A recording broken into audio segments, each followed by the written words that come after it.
Assalamualaikum warahmatullahi wabarakatuh. Perkenalkan, nama saya Fitriani Slajiu, NIM 2165085. Baik, saya akan menjelaskan tugas example 1.4, yang dimana example adalah kreasi objek pada program berorientasi objek.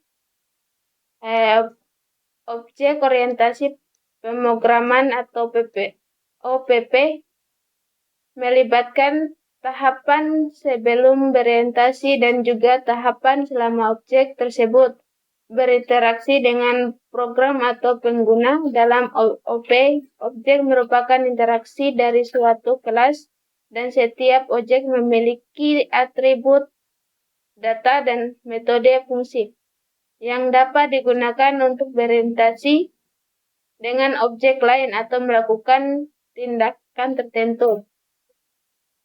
Berikut adalah penjelasan tentang tahapan kreasi objek pada OOP sebelum berorientasi dan selama berinteraksi.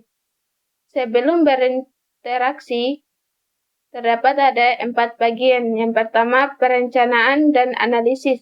Tahapan ini melibatkan perencanaan awal dan analisis kebutuhan program. Anda perlu mengidentifikasi objek-objek yang akan digunakan dalam program serta atribut dan metode yang dimiliki oleh masing-masing objek tersebut.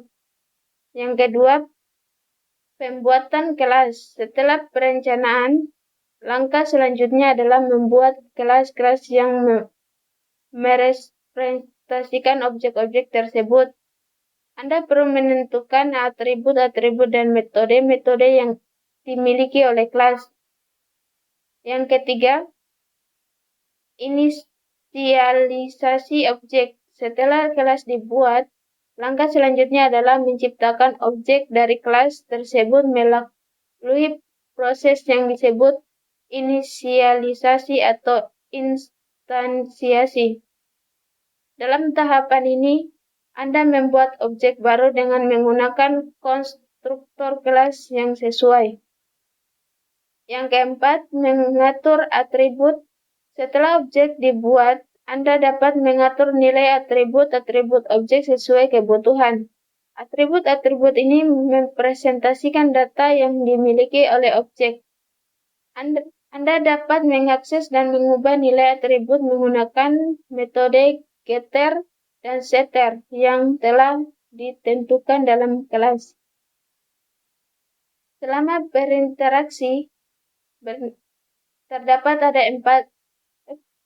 terdapat ada 5 bagian, yaitu pemanggilan metode. Objek dapat berinteraksi dengan program atau pengguna melalui panggilan metode yang ada dalam kelas.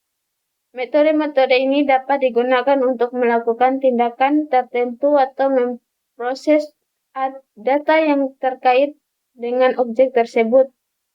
Yang kedua, interaksi antar objek. Objek dalam OOP seringkali berinteraksi satu sama lain. Mereka dapat berbagi data atau saling memanggil metode untuk mencapai tujuan tertentu. Interaksi ini memungkinkan objek bekerja sama dengan saling bergantungan untuk mencapai fungsionalisasi yang lebih kompak. Yang ketiga, pengguna interitas dan polimorfis. OOP memungkinkan pengguna konsep inheritance dan polimorfis.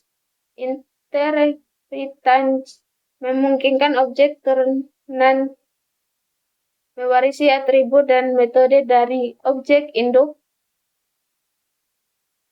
Polimorfis memungkinkan objek dengan tipe yang berbeda untuk digunakan secara serupa melalui mekanisme overriding dan interface. Pengelolaan. Yang keempat, pengelolaan kejadian.